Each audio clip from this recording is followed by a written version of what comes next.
আয় চাকরের বাচ্চা, যা এই বাড়ির মালিক আলিফ সাহেবকে ডেকে নিয়ে আয়। আলিফ সাহেব বলেন, আমাকে বলেন, কোনো সমস্যা নাই। ফকিন্নির বাচ্চা, তোকে কেন বলতে যাব? আমি এখানে তোর সঙ্গে কথা বলার জন্য এসেছি। তোর সঙ্গে আমি কোনো কথা বলবো না। এই বাড়ির মালিক আলিফ সাহেবকে ডেকে নিয়ে আয়। ওই যা, এত কথা না বাড়া, তোর মালিককে ডাক দে। ম্যাডাম, এইটা আপনি কি করলেন? আপনি যার গালে থাপ্পড় মারছেন ইনি হইতাছে আলিফ সাহেব। আরে বাপ রে ম্যাডাম, এখন থেকে আরেক পাগলের আমদানি। আপনি কোথায় নিয়ে আসলেন? সব তো পাগলের কারখানা। এই চাকরটাকে বললেন যে মালিককে ডাকতে, কোনো কথা কয় না। এর মধ্যে এই পাগলটা আইছে, আয়া কইতেছে যে ওই নাকি এই বাড়ির মালিক।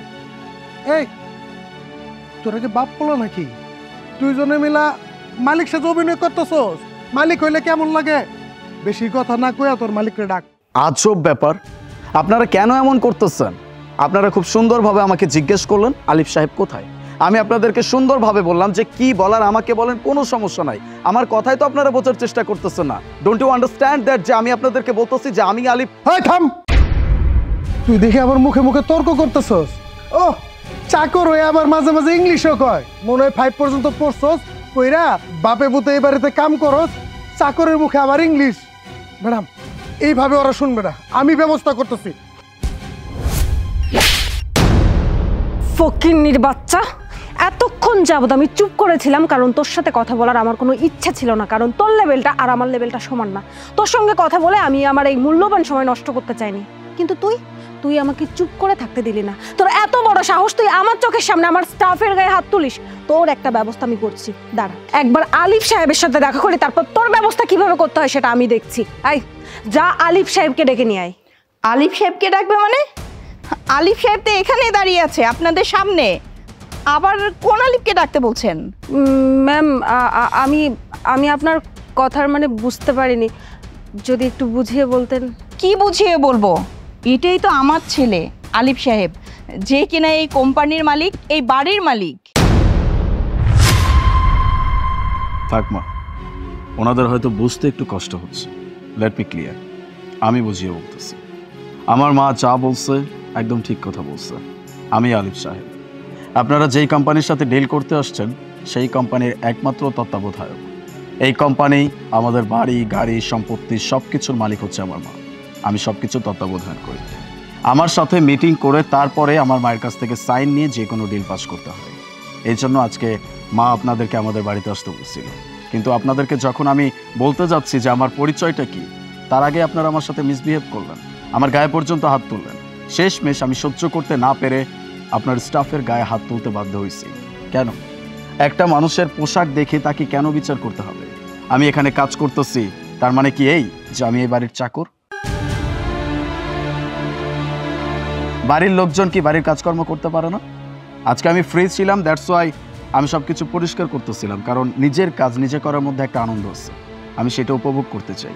আর আমার পোশাক আশাক এরকম দেখে অবাক হওয়ার কিচ্ছু নাই। আমি যখন এরকম একটা কাজ করতেছি তখন অবশ্যই আমি স্যুট বুট পরে থাকবো না, খুবই ক্যাজুয়াল আর খুবই কমফোর্টেবল কাপড় চোপড় পরেই আমি এসব কাজ করব।